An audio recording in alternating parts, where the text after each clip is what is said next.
Listo, entonces hoy vamos a tratar lo que son las redes neuronales convolucionales, por sus siglas en inglés CNN, Convolutional Neural Network. Pues como habíamos hablado la sesión pues, anterior teórica, la introducción a redes neuronales, pues este tipo de redes neuronales pues tienen una característica que son las que vamos a ver pues ahora a continuación. Pero antes de eso vamos a recordar un poquito como los conceptos claves para poder comprender el tema, ¿cierto? Entonces, de manera rápida, recordemos que en la inteligencia artificial hay dos tipos de aprendizaje. El primero es el supervisado y el no supervisado, ¿cierto? Entonces, recapitulando, el supervisado, el entrenamiento, se proporcionan tanto las entradas como las salidas. La red procesa las entradas y compara las salidas resultantes con las salidas deseadas. Eso, ¿cómo lo podemos entender? Con el siguiente ejemplo. Entonces, digamos que vamos a detectar mascotas. Entonces, nosotros en el aprendizaje supervisado tenemos que darle las entradas y las salidas. Ejemplo, entonces tenemos que le damos la imagen de un gato y le decimos que eso es un gato. ¿Sí? Eso es en el entrenamiento, ¿cierto? Y si le damos la imagen de un perro, nosotros le decimos de que eso es un perro. A eso es lo que le estamos diciendo ahí en cuanto al nombre, esta parte de acá, que es gato y que es perro, es lo que se llama el etiquetado. ¿Sí? Entonces, a cada imagen le corresponde una etiqueta. A esta imagen de gato le decimos que es un gato y a esta imagen de perro le decimos que es un perro. ¿Cierto? Entonces, después de hacer un entrenamiento, de construir la red neuronal, que ahorita vamos a profundizar sobre eso, ¿qué pasa? Cuando nosotros leemos una imagen, al final él va a decir algo. Si le damos una imagen, por ejemplo, un gato, la red neuronal va a hacer, digamos, una predicción diciendo que es eso. Entonces, en este caso, él va a aproximar y dice, vea, eso es un gato, ¿cierto? ¿Y por qué lo dice que es un gato? Porque todo el procesamiento, que ya vamos a entrar a la red neuronal, a ampliar cada una de esas cosas, sale un porcentaje, pues, digamos, de predicción, una probabilidad se llama. Entonces, esa probabilidad obviamente está entre 0 y 1 o entre 0 y 100%. Entonces, esa imagen, cuando ingresa a la red neuronal, va a sacar, digamos, cuántas probabilidades hayan, va a ser el número de categorías que existen. Pregunta, ¿cuántas categorías son las que acabamos de ver en este ejemplo? ¿Estaban qué? Estaban gatos y estaban perros. Entonces él va a sacar una probabilidad de que esa imagen se parezca a un perro o que esa probabilidad se parezca a un gato. En este caso, por ejemplo, puede haber sido que la probabilidad de perro fuese del 50%, pero la probabilidad de gato fue del 94%. Entonces, ¿a quién se escoge? La más alta. En este caso, se toma la de 94% que corresponde a la de gato. ¿Sí? Cuénteme. Pueden haber varias etiquetas con el mismo nombre. Con el mismo nombre, no. Pero la misma imagen. La misma imagen no sería correcto, porque no podría uno decir que, pues eso ya depende del problema, porque o estoy clasificando perros o gatos, pero usted ya después puede decir, no, voy a clasificar perros de razas, ¿no? Entender? Pero eso ya sería como otra red neuronal, que en un principio podría tener un filtro que diga si es un perro o no es, ¿no? Entender? Y ya después diga No me qué entiendo. raza es, ¿no? Entender? Pero sería redundante uno pues como colocar la misma O sea, ponerle cosa, una etiqueta como es un perro y y a la además vez es es un un gato. Doberman. Pero bueno, usted lo puede hacer, listo, lo puede hacer. Pero al final, ¿qué va a salir en la probabilidad? Lo más probable es que van a salir las dos muy Muy parejas. similares. ¿No? ¿Entender? No va a saber qué escoge. Lo que yo decía, digamos, si como meter tres imágenes y que con su etiqueta gato, entonces ya cogería las, pues no sé. O sea, uno le tiene que decir que todas estas que le voy a decir son gato y todas estas las que le voy a decir son perro. Que eso ya lo vamos a entender pues en la parte teórica, perdón, en la parte práctica. Que uno le dice, en esta carpeta están todas las imágenes de tal categoría y en esta otra carpeta están todas las imágenes de tal categoría. ¿Vamos a entender? Por ejemplo, en la red neuronal que me toca hacer, estas superficies están bien y estas superficies tienen un defecto. Entonces son dos categorías. Pero si yo quiero meterle otra categoría, uno lo puede ir haciendo, ¿cierto? Bien, ya antes recordándolo, el aprendizaje no supervisado, el entrenamiento no supervisado, la red cuenta con entradas, pero no con salidas deseadas. El prototipo sistema debe decir qué funciones utilizará para agrupar la entrada de datos. ¿Cómo así? La diferencia consiste en que yo acá yo ya no le digo qué es. Yo le doy información de entrada, pero yo no le digo qué es. ¿Me van a entender? Todo, digamos, es un misterio. Yo solo le doy entradas y el mismo algoritmo, digamos que se encarga de procesar y de clasificar por los parámetros que él quiera, ¿cierto? Entonces, pues, hay un video que explica mucho mejor el aprendizaje no supervisado, que ahí pues está el link, si lo quieren puedes estudiar, pues lo vimos en una sesión anterior, no sé si lo recuerdan, pero por ejemplo tenemos esto, un lenguaje, un pictograma, ¿cierto? Entonces, nosotros le damos las imágenes del pictograma, pero nosotros no sabemos qué es, por ejemplo, esto, ¿cierto? O mucho menos qué viene siendo esto, o qué viene siendo esto, ¿cierto? Es un lenguaje que para nosotros es desconocido y que el algoritmo inteligente pues se va a encargar pues como de deducir qué es. Entonces, en este caso, el algoritmo, por ejemplo, ¿qué puede sacar? Decir, hacer una división, decir, vea, esto es un lenguaje poligonal porque que tiene círculos, tiene pues cosas por dentro, ¿cierto? Mientras que este es un lenguaje lineal, todo es por rayas. Una cruz, dos rayas, tres rayas, una X, ¿cierto? En cambio, vea que este tiene cosas por dentro. Eso lo dedujo el algoritmo. Pero él, si uno quiere, lo puede seguir dejando entrenando para sacar, digamos, más predicciones y diga, vea, este es un lenguaje poligonal que tiene relleno, o sea, que tiene cosas por dentro. Y este es un lenguaje poligonal, pero vacío, porque son triángulos, círculos, cuadrados, etc. Y este es un lenguaje lineal diagonal, porque como su nombre lo indica, pues tiene diagonales y este tiene líneas rectas. Entonces eso el algoritmo lo va haciendo pues como tal, ¿cierto? Dicen que el futuro de la inteligencia artificial está en en el aprendizaje no supervisado, ¿sí? Porque es, digamos, por donde se puede generar un poquito las cosas impredecibles. No sé si recuerdan el Congreso de Cartagena que hablábamos eh, que las máquinas, pues que si en algún momento se podrían igualar con la inteligencia humana. Y hablaban pues del tema de la conciencia y bueno, eso hablaban pues en su discurso que de pronto los computadores cuánticos o también el aprendizaje no supervisado podría pues como ser una teoría, es una teoría a la que se puede digamos eh, mirar a ver si eso es verdad o no. Pero en el lenguaje supervisado eso no va a pasar, ya vamos a ver por qué. Porque acá nosotros tenemos el control sobre eso. Entonces, ¿qué sucede? En el aprendizaje supervisado, esto es algo muy chévere porque es algo que trata sobre, no sé si han escuchado el término en ingeniería bioinspirado. ¿Saben qué es algo bioinspirado? Luis, ¿qué es algo bioinspirado? ¿Qué entiende? En algún ser vivo. En la naturaleza, ¿sí o qué? Eso es algo bioinspirado. Entonces, el aprendizaje supervisado es bioinspirado, pues, o así lo quiero llamar, y algunos lo llaman así, por lo siguiente. Vamos a salirnos del contexto de la programación, ¿listo? Solo para este ejemplo. Cuando nosotros somos niños, en un principio, cuando nos están enseñando el lenguaje, la mamá, el papá, o bueno, una persona adulta, pues nos empieza a decir, vea, esto es tal cosa, esto es tal otra, ¿cierto? Esto es una silla, esto es un niño, esto es un casco, esto es un computador, etcétera, etcétera. Entonces la pregunta es, si yo en este momento yo les dijera, caracterícenme en esa imagen, o sea, díganme qué hay en esa imagen, ¿ustedes qué me empiezan a decir? Que eso hay qué, que eso hay un niño, de que eso ahí hay un pastel, que eso ahí hay una silla, ¿cierto? Que hay un arbusto, etcétera, etcétera, etcétera, etcétera. ¿Cómo fue que pasó eso? Biológicamente, nuestros ojos pues son las cámaras, ¿sí o qué? Entonces, eso se convierte en impulsos eléctricos y todo ese procesamiento de imágenes, ¿dónde se hace? En la parte trasera del cerebro, en esta parte de acá, ¿sí?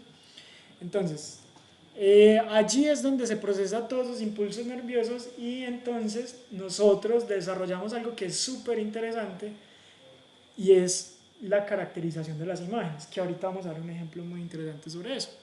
Bien. Entonces, como les decía, acá atrás en la corteza visual es donde se hace el procesamiento de las imágenes. Que vamos a ver cómo funciona la red neuronal allá atrás, la biológica. Si yo les pregunto, ¿qué es eso? ¿Ustedes qué me dicen? Luis, ¿qué dice? Un tigre. Un tigre. Bueno, Jaime, ¿qué dice? Un puma. Un puma. Abuelo, ¿qué dice? Es como un ladrillo encima de una piedra. Bueno, No, ya se tiene Porque piedra. pues, ya nos fuimos mucho, pero bueno, la pregunta es, ¿qué pasa si yo amplio un poquito más la imagen? ¿Ya qué es? Que tenía las ¿Era un puma? No, ¿Es un qué? un tigre. Y ya es un animal. ya es un animal. Listo, bien. Entonces, ¿qué es lo que está pasando ahí? El cerebro está empezando a realizar, hay conjeturas, a como que esto se parece a esto, esto se parece a esto. ¿Vamos a entender? Y ya después, último, usted con solo una imagen, usted dice, efectivamente, Luis dijo desde el principio que era un tigre. ¿Vamos a entender? Pero con solo haberle mostrado una parte, otros hubieran podido decir que era un gato. ¿Sí o qué? ¿Qué sucede? Ya sea por la experiencia, ya sea porque han ido a un zoológico, por televisión, una revista, un libro, ustedes tienen unos rasgos característicos guardados de ciertos elementos, por ejemplo, de lo que es un felino. ¿Sí o qué? Y entonces a partir de eso usted puede empezar a decir todas las deducciones. Nunca nadie me dijo que era un perro, que era una ballena, ni nada de eso. Todos iban encaminados por eso, pero porque el cerebro ha hecho esas deducciones. Y según pues, la parte biológica es que se ha tardado 500 millones de años para desarrollar esa habilidad. Con solo mostrar una cosita, arranque. Bien. Ya entonces con esa parte del contexto biológico vamos a ver ahora qué es una red neuronal convolucional. Ahorita sí. Entonces, como les decía, una red neuronal convolucional, Convolutional Neural Network, CNN, es una clase de redes neuronales artificiales que utiliza capas convolucionales, que ahorita vamos a ver qué es eso, para filtrar entradas y obtener información útil. La información útil es esa que yo les acabo de mostrar y que con eso hace las deducciones. Y esto tiene unas aplicaciones muy interesantes y es en lo siguiente: en reconocimiento y clasificación de imágenes, análisis de texto y video, por ejemplo, para detectar un número, un dígito, pues escrito a mano, reconocimiento de voz y clasificación de texto, entre otros. Eso pues es una definición que tiene NVIDIA. Bien. Bueno. Entonces, continuando. Ahí mientras tanto, toman ahí los apuntes.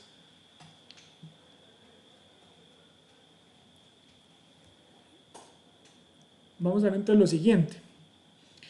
Ya viéndolo, ya nos vamos a meter de nuevo a la parte computacional. ¿Listo? Entonces, estamos en la biológica, ahorita vamos a la computacional. Esta sección entonces de, no sé, la boca del felino. Pues ustedes ya saben, no se lo recuerdo, que una imagen es una matriz de números. ¿Sí o bien? Entonces, por ejemplo, esta sección se puede representar con todos estos números, que es lo que corresponde al píxel, ¿cierto? Entonces, no sé si ustedes recuerdan del ejemplo anterior donde hacíamos el semáforo o la tabla de Land. Uno le daba ¿qué? Unas entradas y unas salidas para que la red neuronal que hicimos en Europe, no sé si lo recuerdan, pues hiciera la predicción, ¿cierto? Vamos a ver entonces ya la estructura como tal de una red neuronal convolucional. Entonces lo mismo, tiene capas de entrada, capas ocultas, que es donde ocurre la magia, y una capa de salida, ¿cierto? Entonces, por ejemplo, vamos a ver el número 7, el dígito número 7, cómo es que se representa. Entonces tiene todos esos píxeles, ¿bien? Y en la capa de entrada, vea lo que pasa. Cada uno de los píxeles va a ir a cada una de una neurona de entrada. Por ejemplo, el píxel 0, ¿sí?, va a ir a la neurona 0, ¿cierto? El píxel 1 va a la neurona 1. Y así sucesivamente por cuantos píxeles tenga esa imagen, ¿sí? Sucesivamente. O sea que el último píxel en este caso es esa última posición. Entonces, ¿qué sucede? Si esa imagen, por ejemplo, es de 32 píxeles por 32 píxeles, ¿cuántas neuronas va a tener la capa de entrada? Va a ser 32 por 32, que es como 1024, no estoy mal. Ese es el número de capas de entrada. Porque cada uno de esos píxeles tiene que ocupar una neurona. ¿Sí? ¿Claro esa parte ahí? Bien. Entonces, en la primera capa van a ir todos los píxeles que tiene la imagen. Y obviamente, entre usted le mande una imagen más grande, va a tener que utilizar muchas más neuronas de entrada. ¿Sí? Listo. Bien. Ahorita vamos a ver las capas ocultas. Y acá es donde ocurre la magia del cuento. Entonces, si tienen alguna pregunta, pues me la hacen. ¿Listo? Entonces, las capas ocultas se hacen la extracción de características, que es todo eso lo que acabamos de hacer. Quiere decir, como que, uy, tiene bigotes, tiene un triangulito, entonces ese triangulito tal cosa. Mira que tiene como el principio, no sé, de lengua, y después tiene, no sé, color blanco y tiene rayas. Eso lo hace acá, en la extracción de las características. Entonces, para la extracción de las características, ¿cómo lo hace? A punta de estas operaciones que son convoluciones, funciones de activación y polling. Listo, vamos a ver qué es cada una de estas. Entonces, vamos a ver qué es lo que se llama una convolución, que así es como casi el nombre que tienen las redes neuronales convolucionales. Este concepto es el clave, la convolución.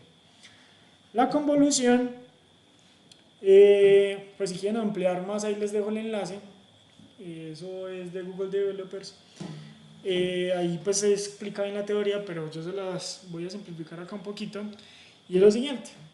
Entonces, imagínense que acá tenemos la imagen. ¿Sí o qué? Esta imagen en este caso es de 5 por 6, ¿cierto? Listo. Entonces, se crea un filtro convolucional. Ese filtro convolucional es mucho más pequeño que la imagen original. ¿Listo?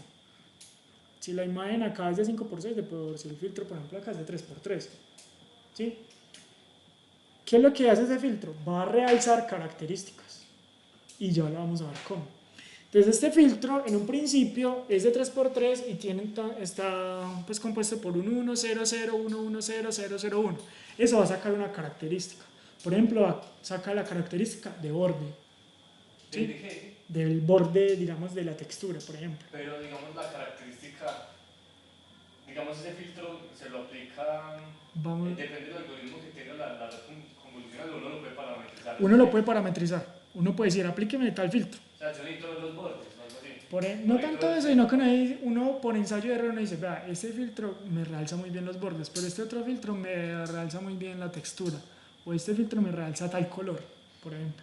¿Vamos a entender? Entonces uno ya lo puede crear el filtro, o hay otras herramientas que ya traen los filtros predeterminados. ¿Vamos a entender? Entonces, ¿qué es lo que hace acá? Lo que hace es deslizar este filtro, ¿sí?, por toda la matriz. ¿Cómo así? Vea pues. Llega esta matriz y la pone en la primera posición. ¿Sí o qué? ¿Recuerdan las operaciones que hacían las redes neuronales normales, las perceptron? ¿Se acuerdan? Que era una sumatoria de la multiplicación de ¿qué? Del valor por el peso. ¿No lo recuerdan? ¿No tienen por ahí marcadorcito y lo recordamos? Marcadorcito no. Vamos a ver si le pongo marcadorcito.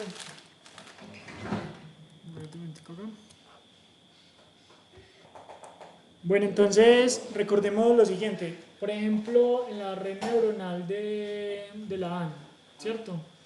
Entonces, o entraba el 0, 0, y acá había pues unas redes, unas neuronas ocultas, y pues cada una de las neuronas estaba conectada, ¿cierto?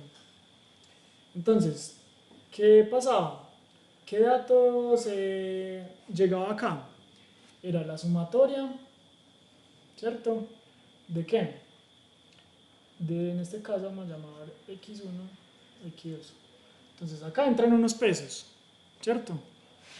Entonces, de x1 por un peso, que eso es una heurística pues ya recordémoslo, es una constante, pero que eso pues ayuda a aproximar el resultado de una manera más fácil, que eso ya pues es otra teoría más avanzada, ¿cierto? Más x2, por ejemplo, por w2, ¿cierto? Entonces, el resultado de eso, o sea, por ejemplo, esta por x1 por w1 llega acá, ¿cierto? Eso va a ser, por ejemplo, no sé, llamémoslo a, ¿cierto? Este resultado va a ser a. Y esto, que sería x2 por w2, esto va a ser b, ¿cierto? Entonces llega la suma de a más b, ¿cierto? Entonces, eso es como la operación clave que ocurre en la neurona, ¿cierto? Que es la multiplicación del valor por el peso, ¿cierto? Entonces, aquí es algo muy similar. Se aplica también la sumatoria del x1 por el, pues de la entrada por el peso. Pero ¿cómo es? Mírenla pues acá. Llega y, ¿recuerdan el filtro? Sí, Veámoslo acá. la matriz. Era la matriz, eso, 1, 0, 0, 1, 1, 0, 0, 0, 1. Entonces mírenla pues. Vean la matriz acá. 1, 0, 0, 1, 1, 0, 0, 0, 1. Entonces multiplicamos. 3 por 1, 3. 5 por 0, 0. Velo acá. 2 por 0, 0. 9, sí, todo se va sumando. 9 por 1, 9. 7 por 1, 7. 5 por 0, 0. 2 por 0, 0. 0 por 0, 0. Y 6 por 1, 6. Listo. Vea que se está aplicando el mismo concepto. ¿Sí? Y entonces, el valor de eso queda ubicado en esta posición. ¿Qué es lo que está pasando ahí? Si ustedes lo ven, si uno vuelve a hacer esa operación, ¿sí? Digamos moviendo, perdón, acá, se desliza pues el filtro, ¿sí? ¿Qué va a suceder? Que esta submatriz ya después se puede mover y ocupar estos cajones. ¿Me van a entender? ¿Y ese valor dónde va a ir? Va a ir acá. Y así sucesivamente. ¿Qué es lo que está pasando ahí con la imagen? Miras cómo entró en la imagen. ¿Y cómo está saliendo la imagen? ¿Es más grande o es más pequeño? Es más pequeño. Listo, entrada más pequeño. Entonces verás que cada vez nos vamos como reduciendo, pero vamos realzando la característica. ¿Listo? Que son los números. ¿Sí? Entonces, por ejemplo, en lo que estamos viendo de detectar dígitos, en el número 7, ¿qué es lo que pasó? Entró la imagen que tenía pues, no me acuerdo cuántos píxeles, pero digamos de que es de, qué sé yo, 32 por 32. ¿Bien? Entonces, se pasan filtros de ¿cuánto? De 5 por 5 píxeles. Y vea lo que pasa con esa imagen. Si empiezan a ver de que medio se distorsiona. En un principio, lo que podemos ver es que se empiezan a realzar las características. Digamos que el 7 tiene una línea que es horizontal en la parte superior. ¿Sí o qué? Y además de eso, como una línea diagonal, uno podría decir eso. Pero ustedes ven de que hay 16 canales. ¿Qué son esos los 16 canales? Es que, por ejemplo, con el filtro que les acabo de mostrar que era 1000, resultó esta imagen. ¿Me van a entender? Con otro filtro que, por ejemplo, pudo haber sido 010010010, por ejemplo, resultó esta imagen. Con otro filtro que pudo haber sido 000111000, ¿sí? Resultó esta otra imagen. Entonces se juega con muchos filtros con el fin de sacar características. Eso uno verá, si saca muchas características y saca pocas características, eso según el problema que usted está abordando. Bien. Entonces, en este caso se aplicaron 16 filtros, por eso salieron 16 imágenes. ¿No? Cada una de esas 16 imágenes llega y se las manda a la otra capa convolucional. ¿Sí? Si es el caso, pues sí, así es el diseño. Entonces, ¿sí?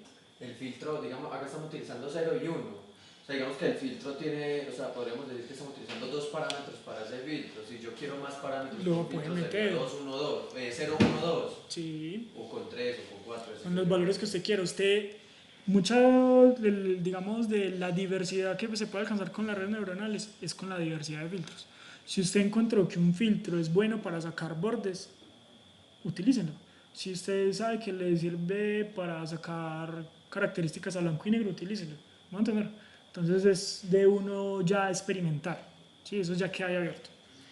Entonces, eso era, por ejemplo, la primera capa convolucional. Esa imagen perfectamente puede pasar a otra capa convolucional.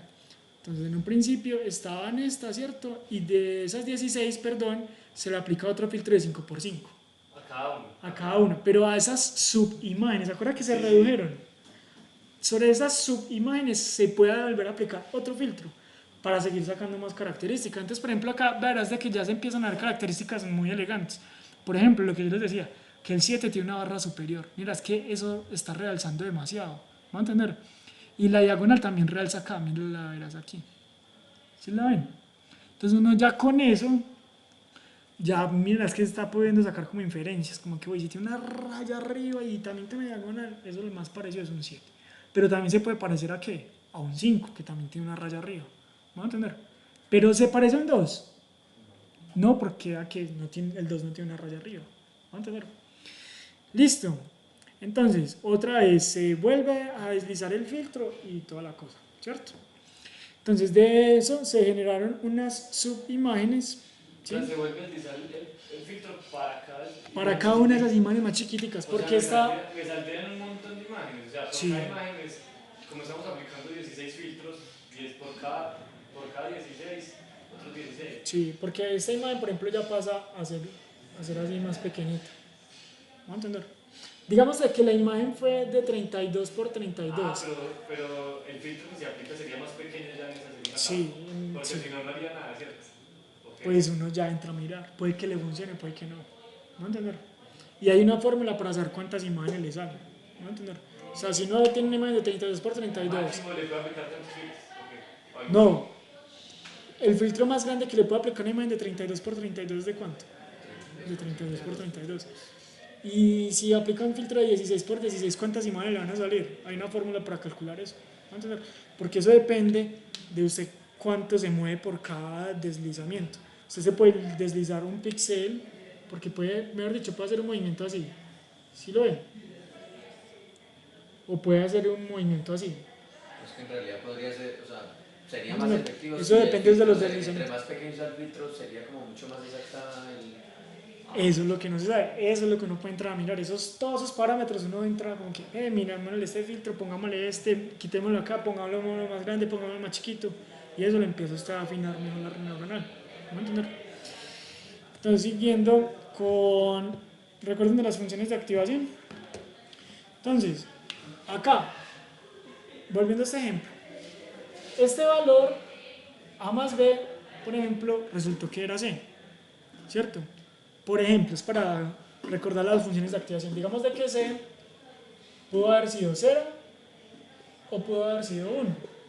Entonces, una función de activación, recordémosla, es esta de acá. Por ejemplo, la más sencilla es la escalón. Entonces, ¿qué pasa? Que si el resultado es 0, al otro lado, ¿cómo va a salir? Si es C, n es menor que 0, entonces sale un 0. Entonces, quiere decir de que por este lado sale ¿qué? Un 0. 1, pues es lo que está ahí. Si es mayor o igual. No, pero verás, si n es menor que 0, sale 0. Pero solamente menor. Ah, bueno, menor. Entonces, bueno, perdón. Entonces ahí saldría un 1. Sí, bien. Y si entra un 1, acá, en este caso, ¿qué va a salir al otro lado? Un 1. Sí, bien. Pero si hubiera salido un -3, ¿qué hubiera pasado al otro lado? Un 0. Porque acá puede estar otra neurona, ¿sí o qué? ¿Lo recuerdan? Entonces, esa es la función de activación más fácil. Pero recuerden que la que uno más utiliza es esta, la simoidea logarítmica. Que eso ya lo vimos en la otra sesión, cómo era que funcionaba y vimos ya pues la fórmula, cómo se aplicaba. ¿Lo recuerdan? O si no, pues lo recordamos. Luego. Listo. Entonces, de esas funciones de activación, como decía acá, tiene como fin introducir la no linealidad en el modelo. Es para que no sea pues como tan evidente. ¿Vamos a entender? Por eso es que se utiliza más que todo son estas dos últimas para poder como diversificar un poco las cosas. ¿Sí? Bien. Ya tenemos claro función de activación y convolución, ¿sí o qué? Vamos para la última que hace parte de las capas ocultas y que es algo pues muy fácil de entender. Entonces, vamos a ver el polling. El polling es lo siguiente. otra vez tomamos por submatrices, vamos a empezar a procesar la imagen. ¿Qué es eso? Es para realzar más características. Hay dos tipos de polling. Está el max polling y está el average polling. ¿Qué estamos viendo en este momento? El max polling. Tenemos una matriz de 2×2, ¿sí? Okay, que está deslizándose por cada una de las submatrices. Entonces, ¿qué es lo que está haciendo? Por cada submatriz, mira quién es el más grande. ¿Sí? Okay, entonces, la primera submatriz el más grande es el 8, en la segunda el 6, en esta el 9 y en esta el 9. Los valores que son más grandes pasan a otra matriz más pequeña, ¿sí? Con ese valor. Y con eso digo, esta es la característica más relevante de esta partecita de la matriz. ¿Vamos a entender? Y con eso saca más características. ¿Y qué hace? Reduce cada vez más la imagen. ¿Sí? Entonces de acá estaba la imagen original, acá hizo una convolución y acá hizo un polling. Verás que cada vez estamos reduciendo más. Recuerden entonces el ejemplo. Está la cabeza grande del tigre, después está nada más, digamos, los bigotes y después ya en este punto está nada más la parte de, digamos, de la boca, ¿cierto? Entonces reduce la matriz convolucionada para la siguiente capa, ¿sí? Entonces, vamos en este caso hasta esta parte de acá, ¿sí? Todos esos procesos se van pues ejecutando fase a fase, ¿sí? Y ya por último llegan otra capa que es interesante y es como ya, digamos, tener la información aplanada, porque la matriz es, pues, obviamente bidimensional, pero ya tenemos que llegar a un punto, al final, ¿qué tenemos que decir? Una probabilidad, ¿sí? Ok, ¿cómo vamos a llegar hasta ese punto? Entonces existen unas capas que llaman directamente conectadas y lo que hace es lo siguiente, decir, bueno, de todo esto lo que pasó, dígame, entonces, 128 características más relevantes de cada uno. Ese número usted puede modificarlo. Usted puede decir, sáqueme 5 características más relevantes. ¿Vamos a entender? Y eso también pasa con esto. Ahí es donde se aplican mucho las funciones de activación. ¿Será que se le pasó esta función se le pasó este valor acá? ¿Será que esto sí será relevante que el bigote? ¿Será que esto sí es relevante tal parte? ¿Será relevante esta parte de la imagen? Pues van a entender todas esas cosas. Nosotros primero extraemos las características con las convoluciones, el max polling, sí. Y de ahí lo que hace la función de activación es filtrar qué le envía y qué le envía a quién. De esta capa, ¿qué le envío ya como a este man que me está pidiendo una característica? Porque uno diga, oiga, si eso es relevante. ¿Y ese man tiene una característica para qué? ¿Compararla contra algo? Porque ya después, a partir de eso, sobre esas características, sigue aplicando ya este concepto. ¿Van a entender? O sea, ya llega acá unas características. Y sobre esas características, mírenlo acá en esta parte. O sea, acá está la directamente conectada. Y luego de eso, por las funciones de activación, por las multiplicaciones de los pesos, ¿sí? Llega y le pasa los valores a las capas de salida, ¿sí? Entonces, tiene unas heurísticas y tiene unos valores. Acá llegaron esos 128 valores más relevantes, ¿sí?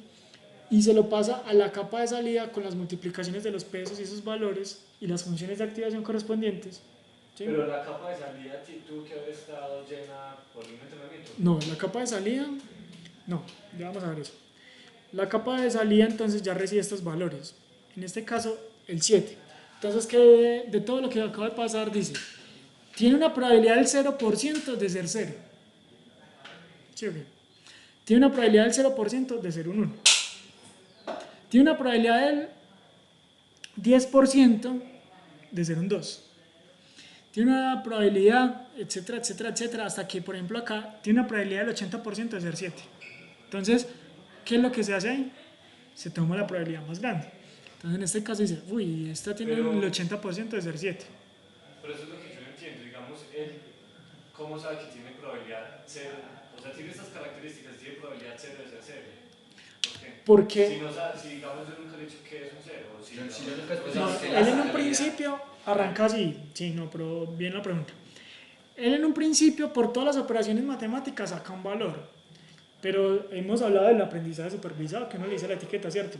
Pero es que primero él se entrena y él después se sobreajusta.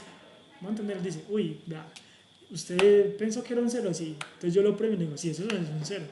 Entonces ya empieza a tomar el camino diciendo, esto sí es un 0, esto sí es un 0. ¿Vamos a entender? Ahí arma ya un grafo, por decirlo así, que es el que uno ya utiliza para los demás ejemplos. En un principio se está sobreajustando. Es esto. Digamos cuando usted aprende a tocar un instrumento musical, ¿cierto? ¿Qué sucede? Por ejemplo, usted toca guitarra. ¿Sí? Entonces, sus caminos neuronales, por ejemplo, para mover los dedos en un principio son así. ¿Sí o qué? Para cambiar, por ejemplo, de do a re. Pero usted con la práctica empieza a ver que esto es así. Eso, sino que con solo va a estar acá para tocar el re. Pero ya después usted se da cuenta, uy, no, ahí yo ya estoy más ágil en los dedos y ya sé que para tocar esa nota solo tengo que hacer esto. ¿Me van a entender? En un principio, la red neuronal está haciendo esto, mirándose a ver. Y ya después, con el siguiente paso, es donde se empieza a sobreajustar. Como que decir, no, venga, esto por acá es más fácil. ¿Me van a entender? No aplique tal filtro porque, etcétera, etcétera, etcétera. ¿Sí? Entonces, en este caso, la probabilidad, lo que queda claro es que la más alta es la que corresponde al número. ¿Me van a entender? Listo. Entonces, realiza la clasificación basada en características obtenidas de las convoluciones. Esta por lo general tiene una función de activación softmax, que eso lo vamos a ver en la programación. Esa es como muy utilizada, lo cual brinda un valor de probabilidad que va entre 0 y 1, que era lo que les decía, por cada una de las neuronas de salida. ¿Sí? O sea, acá siempre viene un valor de 0 o de 1. ¿Listo? Listo. Bueno, ya veíamos el valor pues final. Y se toma pues el más alto, el que tenga la probabilidad más alta, y esa es la categoría, ¿cierto? Bueno, y ya pues lo que veríamos en la próxima sesión sería ya la parte práctica de la red neuronal, que para eso pues vamos a utilizar lo que es TensorFlow, Python y Keras. ¿Listo? Hay que traer el instalado. Entonces, sí, la idea es que lo puedan instalar. ¿Instalar qué? Lo que es Keras y TensorFlow, pero primero instalan TensorFlow y luego Keras, porque ya en la próxima sesión vamos a explicar qué es Keras, qué es TensorFlow, pues a grandes rasgos, pero de entrada les digo que Keras funciona sobre TensorFlow, entonces por eso primero están en TensorFlow. Entonces, por ejemplo, con el comandito de PIP lo pueden instalar muy fácil, pues no tienen que voltear mucho. Listo. Entonces, pues eso es, espero que haya quedado un poquito claro.